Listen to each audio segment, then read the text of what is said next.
Around about age 8 or 9, when we moved to Kent, that's when I first started having suicidal thoughts.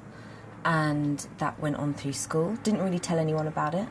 And then we got to the sixth form, and I think I was properly depressed, and ended up going to the doctors after an incident. And the doctor arranged for a counsellor. And I must have been about 18, because it was after I'd had my first spliff and had been stoned maybe about, I don't know, 5, 6 times, not hugely often. And I remember speaking to this counsellor chap who must have been in his 40s or so, and me, 18, meeting up at school in a room off the common room, and him asking me whether I'd tried any drink or drugs. And I mentioned alcohol, and then I mentioned the weed. And as soon as I did, his attitude changed towards one of, this must be one of the causes.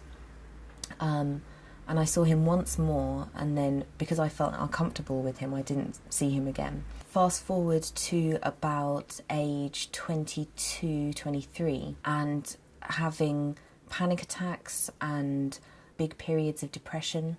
I do think it was exacerbated by the amount of skunk I was smoking and by the amount of pills that I was doing as well at that time. But again, got referred to a psychologist on the NHS. Again, you'd say about your childhood, about the feelings that you'd have when you were younger, about how those feelings were building up, and then they'd ask about drug use, and you'd explain about drug use, and then that would be the cause of your problems, which is a factor, but it isn't the cause. I was prescribed Seroxat, so at age 22, 23, which made me more suicidal than I think I'd ever felt before. At that time, I self-harmed, which I'd never done before, and then the following year, it was in the news, it was in all the newspapers about how Seroxat affects young people under 25.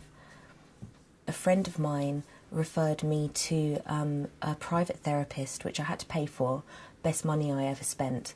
I ended up, through my own choice, not telling her about my drug use to see whether the things she was telling me would still help. I was in therapy for 2.5 years, and during that time I was still taking ketamine, still smoking the same amount of weed that I am now, and having the odd acid trip, but getting better from my depression, and with no antidepressants as well. Still continuing the drug use, having a form of therapy where it addressed the issues from my childhood and changed myself and improved the way that my brain works. I'd rather sort of self-medicate, I suppose.